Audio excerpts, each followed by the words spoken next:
Hello and welcome back to your students. So today we will discuss here Henry IV Part 2. ये Chronicle place हो जाते हैं. इसका publication 1600 में हुआ था. हेनरी फोर्थ पार्ट 1 हम पहले ही रीड कर चुके हैं.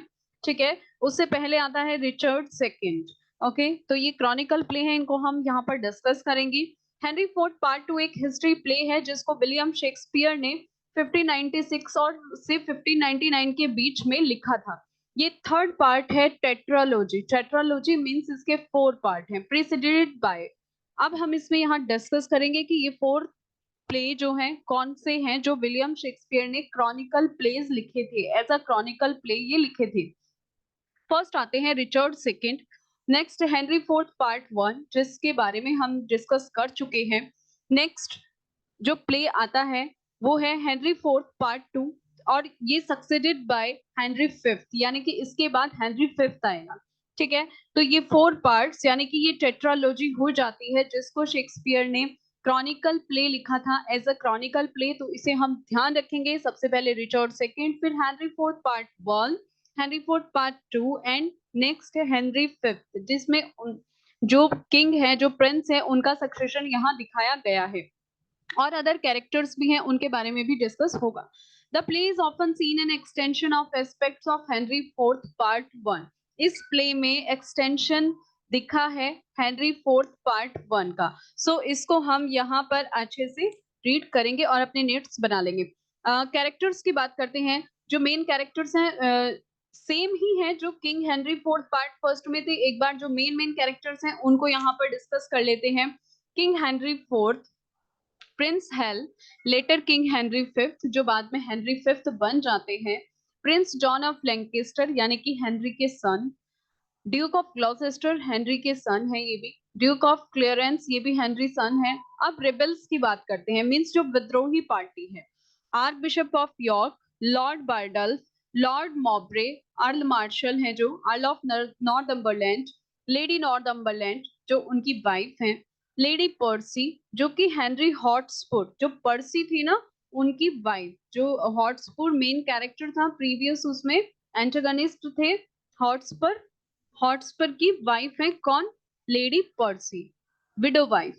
मॉर्टन मैसेंजर है. ठीक है, तो ये मेन कैरेक्टर्स इसमें हो जाते हैं. एक्ट फर्स्ट की बात कर लेते हैं.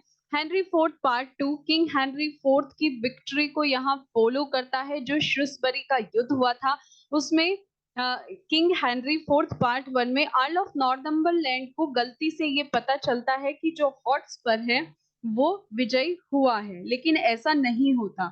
उनको गलती से ये वहां पर ये न्यूज मिलती है कि हॉटस्पर जो उनका बेटा है वो विजयी हुआ है, लेकिन वहां ऐसा बिल्कुल भी नहीं होता है. ठीक है, अब जो वहां पर रेबेल है वो लॉर्ड से मिलते हैं काउंसिल में और रिजॉल्व करते हैं.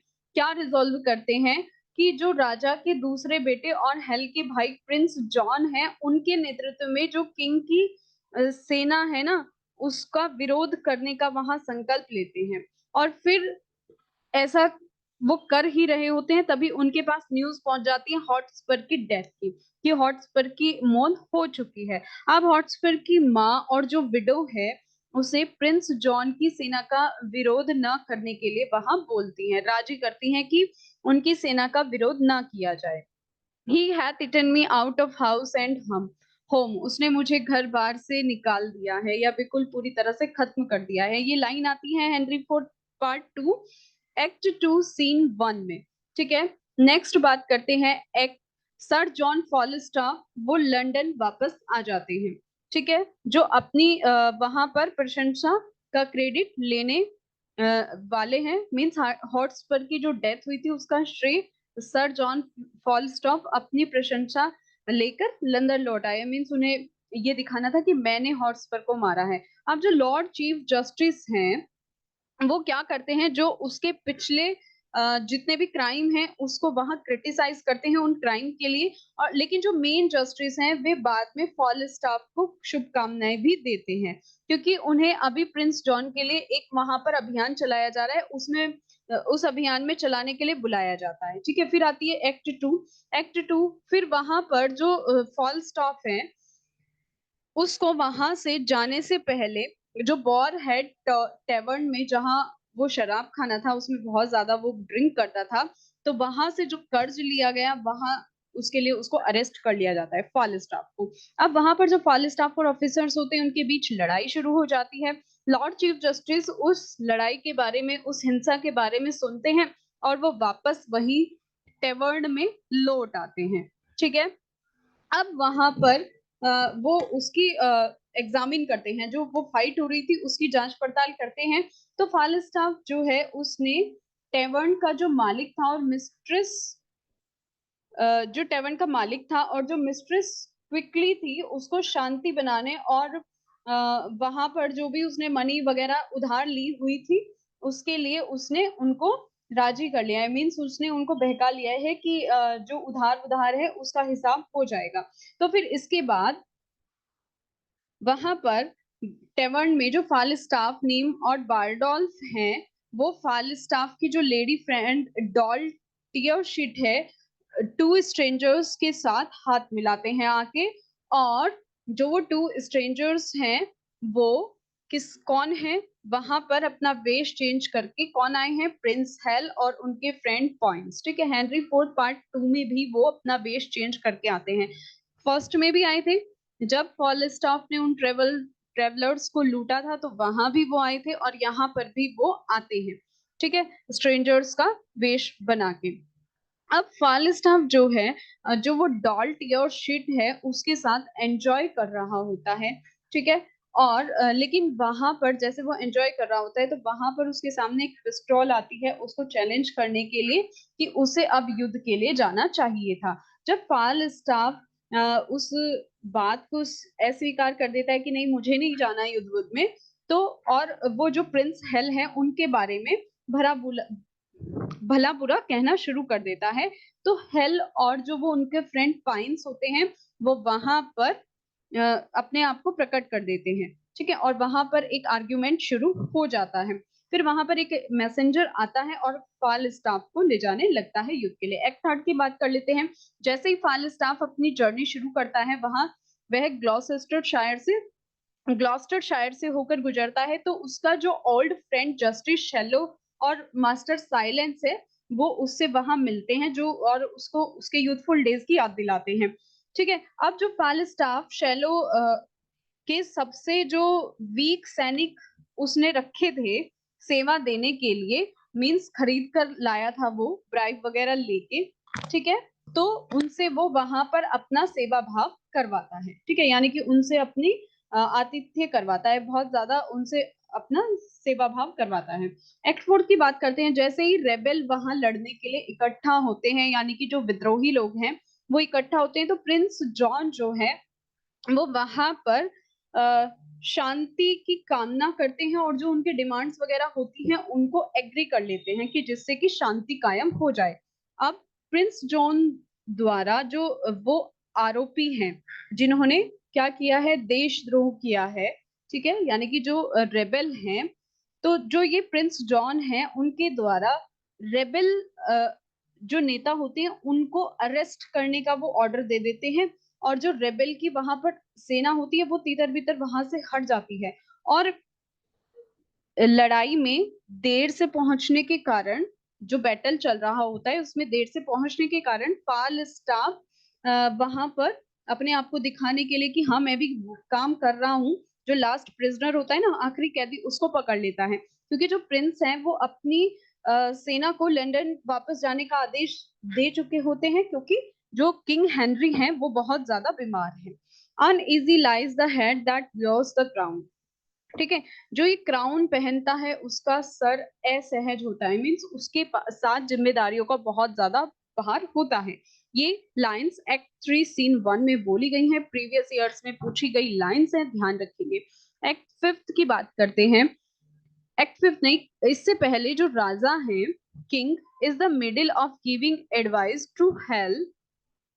ठीक है, यहाँ पर जो राजा है वो हेल को के छोटे भाइयों को सलाह देने के लिए आते हैं, और क्योंकि उन्हें लगता है कि वो अब जाने वाले हैं, तो अब वहां पर वो अपनी आंखें बंद कर लेते हैं, मीन्स वो सो जाते हैं। अब जब वो सो जाते हैं तो ऐसा लगता है कि मीन्स वो मर गए हैं। हेल शहर से आ जाता है और उसको ऐसा लगता है कि शायद उसके फादर की डेथ हो गई है, तो वो वहां पर एज हेयर उत्तराधिकारी के रूप में शोक मनाता है और जो वो क्राउन होता है उसको उनके बिस्तर के पास से दूसरी जगह ले जाता है। अब जो किंग हैं, जब उनकी आंख खुलती है और उनको वो क्राउन वहां नहीं मिलता, तो वो सोचते हैं कि हेल का जो एकमात्र एम है ना, वो सिर्फ राजा बनना है। तो इस बात को जानकर वह और ज्यादा परेशान हो जाते हैं। लेकिन फिर वहां पर क्या होता है कि उनकी जो डेथ है उसके लिए एक विशेष कमरे को रखा जाता है और वहां पर वो डिस्कशन करके अपने बीच जो मतभेद है वो सुलझा लेते हैं।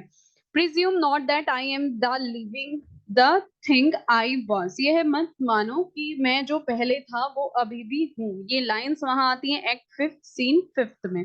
ठीक है, हेनरी फोर्थ पार्ट 2 की लाइंस हैं। एक्ट 5 की बात कर लेते हैं। अब हेनरी फोर्थ की जो डेथ है वो हो चुकी है और हेनरी फिफ्थ के रूप में जो प्रिंस हेल है उनको वहां का उत्तराधिकारी बनाया जा चुका है। ये खबर ग्लॉस्टर शायर पहुंच जाती है। अब जो फाल स्टाफ है वो वहां से तुरंत जो शेलो हैं उनके फ्रेंड उसके साथ रवाना हो जाते हैं। वे रात दिन ट्रेवल करते हैं जल्दी से जल्दी कि लंदन पहुंच जाए, क्योंकि एक्सपेक्ट कर रहे होते हैं कि उन्हें कोर्ट में हाई जो पद है, उच्च पद है, वो मिल जाएगा। Falstaff is amazed and deeply hurt. अब फाल स्टाफ चकित हैं और बहुत ज्यादा हर्ट हो जाते हैं जब वो देखते हैं, क्या देखते हैं कि उन्हें प्रिंस ने 10 मील पहले से ही रोक दिया है और अपनी कोर्ट में घुसने भी नहीं दिया। हेनरी वहां पर एक पार्लियामेंट बुलाते हैं सॉरी, एक बैठक बुलाते हैं जिससे फाल स्टाफ बहुत ज्यादा आश्चर्यचकित वहां पर हो जाता है। अब वो क्यों आश्चर्यचकित हो जाता है फालिस्टाम, वो ये देखकर कि शायद प्रिंस हेल ने अपना माइंड चेंज कर लिया है। प्रिंस जॉन और लॉर्ड चीफ जस्टिस अब फ्रांस में नए राजा बन चुके हैं, जिन्होंने बाद में हेनरी फिफ्थ की जगह ले ली है। मींस वो नए वार की वहां आशा जताते हैं और जो कि हमें हेनरी फिफ्थ में देखने को मिलता है। ठीक है, एपिलोग की बात करते हैं। हेनरी फोर्थ के पार्ट 2 में एपिलोग भी है, इसकी भी आपको नॉलेज होनी चाहिए। At the end of the play epilogue thanks करता है ऑडियंस का और प्रोमिसेस का, जो स्टोरी को कंटिन्यू करते हैं। ठीक है, कंटिन्यू रखेंगे आने वाले प्ले में, और जिसमें वो सर जॉन को उसमें देखेंगे। ठीक है, जो कि फेयर कैथरीन से शादी कर लेते हैं, जो कि फ्रांस के लिए होती है। Falstaff die of a sweat, एक पसीने से उसकी मृत्यु हो जाती है। इनफैक्ट वैसे तो फाल स्टाफ ना उस अगले प्ले जो हेनरी फिफ्थ है उसमें नहीं दिखाई देगा, बस उसकी डेथ का वहां रेफरेंस होगा, और वो भी प्ले के स्टार्टिंग में। उसमें से वो पैसेज क्लियरली ये डिस्क्राइब करता है, ये जो एपिलोग है ना यहाँ पर क्लियरली ये डिस्क्राइब करता है कि स्टोरी में हेनरी फिफ्थ होंगे और कैथरीन ऑफ फ्रांस होंगी। फाल स्टाफ की वहां पर मृत्यु का सिर्फ जिक्र होगा कि डाई ऑफ अ स्वेट, वो एक पसीने से मर गया, उसकी डेथ हो गई। और हेनरी फिफ्थ में और लंदन में स्टार्टिंग में प्ले में वो प्रेजेंट भी नहीं होगा, बस ये बताया जाएगा कि वो लंदन में था और ऑफ स्टेज ही उसकी डेथ हो गई। और ये भी कोई अनदर कैरेक्टर वहां पर डिस्क्राइब करेगा। और इसमें हेनरी फिफ्थ में वो फाल स्टाफ कभी नहीं दिखाई देता है, सिर्फ उसकी जो डेथ होती है उसका जिक्र होता है। ठीक है, तो ये फैक्ट भी आपको पता होने चाहिए। ये एक एपिलॉग है, इसमें ये बताया गया है कि जो हेनरी फिफ्थ है उसमें सिर्फ हेनरी फिफ्थ होंगे और फ्रांस ऑफ कैथरीन का जिक्र होगा, तो ये हमें ध्यान रखना है। क्रिटिक हेरोल्ड ब्लूम एग्जाम के पॉइंट ऑफ व्यू से इंपॉर्टेंट पॉइंट है, नोट कर लेंगे। जो क्रिटिक हेरोल्ड ब्लूम है उन्होंने सजेस्ट किया था कि जो हेनरी फोर्थ के 2 पार्ट्स हैं, जो इसमें सर जॉन की एलेजी हेनरी फिफ्थ में उन्होंने दी है, शेक्सपियर को इससे ग्रेटेस्ट अचीवमेंट मिल सकता था। उन्होंने ये कमिटमेंट यहाँ पर दिया है, तो इसको भी आप ध्यान रखेंगे। एग्जाम के पॉइंट ऑफ व्यू से इंपॉर्टेंट हो जाता है। अपनी प्रिपरेशन करते रहिए, अपनी तैयारी जारी रखिए। ठीक है, और चैनल को सब्सक्राइब कर दीजिए जिससे कि न्यू वीडियो का नोटिफिकेशन आपको समय से मिल जाए।